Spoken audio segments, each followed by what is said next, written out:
Hello guys, you are watching your channel चिनो 37। आज आप जानने वाले हो क्या खाना पचाने के लिए वज्रासन अच्छा है या वॉक करना अच्छा है। ठीक है, पूरा तरीके से आपको समझाया जाएगा। और एक और चीज आपको बताई जाएगी कि वज्रासन के जो आप सभी को पता है कि पाचन तंत्र बूस्ट होता है, मजबूत होता है, खाना अच्छे से पचता है, गैस नहीं बनती। ठीक है, लेकिन इसके अलावा और भी इतने फायदे हैं जो शायद ही किसी ने बताए होंगे यूट्यूब पर या फिर किसी भी सोशल मीडिया प्लेटफॉर्म पर, या शायद ही आपने पढ़ा होगा। मुझे नहीं लगता आपने ये फायदे पढ़े होंगे जो मैं आज बताने वाली हूँ। और जब आप वो फायदे सुनोगे तो आपको भी लगेगा कि वाकई में ये फायदे हमें जाने अनजाने में वज्रासन से मिलते हैं। ठीक है, तो अब जानिए क्या वॉक करना अच्छा है या वज्रासन में बैठना। तो देखिए, जब आप आध घंटा वॉक करोगे, ठीक है, तो वो आपका 5 मिनट वज्रासन में बैठने के बराबर होगा। इसलिए जो लोग ज़्यादा चल नहीं सकते तो उनके लिए तो वज्रासन बेस्ट है। ठीक है, तो मैं ये कहूँगी आप वज्रासन में ही बैठिए।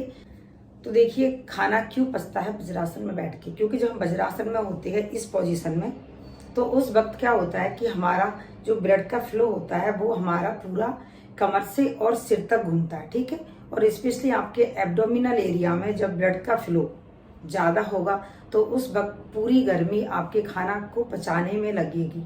ठीक है, क्योंकि जब आप 5 मिनट आप बैठ के देखिएगा वज्रासन में, आपके पैर सुन्न हो जाएंगे, क्योंकि जब ब्लड का फ्लो आपके पैरों में होगा ही नहीं, तो वो जो पैरों में ब्लड का फ्लो होगा मतलब वो दुगनी गति से आपकी कमर से और आपके सिर तक घूमेगा। ठीक है, तो यही वजह है कि जितनी गर्मी खाना को पचाने के लिए चाहिए होती है, ठीक है, वो आपको वज्रासन में बैठ के आसानी से मिल जाएगी बिना वॉक किए। और आपका पाचन तंत्र वज्रासन में बैठकर मजबूत होता है, खट्टी मीठी डकारें नहीं आएंगी, और आप जो भी खाना खाओगे वो आपको आसानी से पच जाएगा। आप दिन में 3 बार खाते हो तो 3 बार वज्रासन में कम से कम 5-5 मिनट जरूर बैठिए। अब जानते हैं वज्रासन करने का तरीका। वज्रासन करने के लिए आपको दोनों पैरों को इस तरीके से सीधे खोलना है। फिर आपको एक पैर को पीछे की ओर लेकर जाना है, मतलब अपने सीधे पैर को पीछे की ओर लेकर जाइए, फिर दूसरा पैर भी, और अपने पंजों के ऊपर बैठिए। याद रहे आपके पैरों के अंगूठे मिले हुए होने चाहिए और आपको पंजों के ऊपर बैठना है इस तरीके से। और कम से कम आप 5 मिनट जरूर बैठिए। लेकिन अगर आप शुरुआत कर रहे हो वज्रासन में बैठने की तो आप अपनी कैपेसिटी के हिसाब से ही कीजिए। शुरू में आप कुछ सेकंड बैठिए, फिर मिनट, फिर 5 मिनट तक तो आप प्लीज जरूर बैठिए। और जब हम वज्रासन से बाहर आते हैं तो हमें ध्यान रखना होता है, एकदम से जल्दी से हमें वज्रासन से बाहर नहीं आना है। ठीक है, क्योंकि उस वक्त हमारे पैरों में ब्लड का फ्लो बिल्कुल बहुत ना के बराबर होता है, हमारे पैर पूरे सुन्न हो चुके होते हैं। तो ऐसे में हमारे लिए यह हार्मफुल भी हो सकता है एकदम से वज्रासन से अगर हम बाहर आएंगे तो इसके लिए आपको धीरे धीरे अपने एक पैर को आगे की ओर लेकर आना है इस तरीके से, फिर दूसरा पैर भी आगे की ओर लेकर आइए। फिर दोनों पैरों के पंजे टाइट कीजिए और आगे पीछे की ओर कीजिए, जमीन की ओर और पीछे की ओर। और फिर दोनों पैरों को इस तरीके से पटकिए और अपनी पिंडलियों को जमीन से टच कीजिए पटकते टाइम, और 4-5 बार ऐसे कीजिए और गहरे लंबे सांस भरिए। और फिर इसके बाद जब आप नॉर्मल महसूस करो, आपके पैरों में भी ब्लड का फ्लो तब होने लगेगा, उस वक्त उसके बाद आप कोई दूसरा आसन कर सकते हो।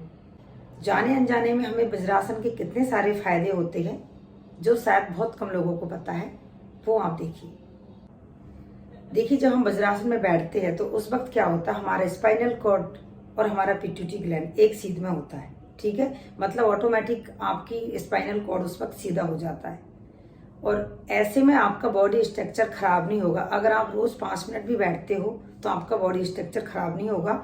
आपने देखा होगा टीनेज गर्ल्स का भी यहाँ से ना यूं इस तरीके से बॉडी स्ट्रक्चर होता है, क्योंकि पढ़ाई इतनी करनी पड़ती है। ठीक है, टेबल पे पढ़ेंगे तो पूरा यूं झुककर, तो उनका बॉडी स्ट्रक्चर खराब हो जाता है। और ऐसे ही हमारी गलत आदतों की वजह से, गलत तरीके से काम करने की वजह से, जैसे किचन में हम किस तरीके से काम करते हैं, बच्चों के साथ में कैसे हम उन्हें पढ़ाते हैं, या हमारे सिटिंग के अलग अलग तरीके होने चाहिए ताकि बॉडी स्ट्रक्चर खराब नहीं हो। तो आपका बॉडी स्ट्रक्चर खराब नहीं होगा अगर आप वज्रासन में बैठते हो तो। आपकी बॉडी स्ट्रेट रहेगी। और जब हमारे स्ट्रेट बॉडी होती है तो हमारा दूसरों के ऊपर जो इम्प्रेशन पड़ता है वो बस कमाल का होता है। ये दूसरी चीज जो जाने अनजाने में इसका जो हमें सबसे जो फायदा मिलता है, जो मैं ये कहूँगी लाइफ टाइम सबको मिलता है। अगर आप रोज वज्रासन में खाना खाने के बाद बैठते हो दिन में 2 बार भी 5-5 मिनट, तो आपकी रीढ़ की हड्डी ऑटोमेटिकली सीधी होने लगेगी, अगर उसमें कर्व है तब भी। और अगर आप रोज ऐसे बैठते हो शुरू से, ठीक है, मतलब 25 ईयर से या 25 से या टीनेज से ही, तो आपकी रीढ़ की हड्डी कभी उसमें कर्व नहीं आएगा। और कितनी सारी महिलाएं हैं जो इस परेशानी से जूझ रही है कि उन्हें बैठने में दिक्कत होती है, उन्हें बैक पेन होता है। कई सारी महिलाएं, कई वर्किंग लेडीज जिन्हें घंटों भर बैठ के काम करना पड़ता है। तो मेरा आप लोगों से ये रिक्वेस्ट है कि आप वज्रासन में जरूर बैठिए। टीवी देखते रहिए, अपना खाना खाने के बाद टीवी देखिए और आप वज्रासन में उस टाइम बैठ सकते हो। इसमें आपको एक्स्ट्रा टाइम देने की बिल्कुल भी जरूरत नहीं होगी। अपने बैठने के इस तरीके से करेक्ट बॉडी पोस्चर में बैठने के तरीके क्या होते हैं, किस तरीके से हमें किचन में काम करना है, बच्चों को पढ़ाते टाइम आप किस तरीके से डिफरेंट बॉडी पोस्चर में बैठ सकते हो ताकि आपकी रीढ़ की हड्डी सही रहे और कई सारी फिजिकल समस्याओं से आप बचे रहोगे। वज्रासन में बैठ के देखिए और 10 दिन आप आध घंटा वॉक करके देखिए, फिर आपको फर्क नजर आएगा कि क्या चीज बेस्ट है दोनों में से।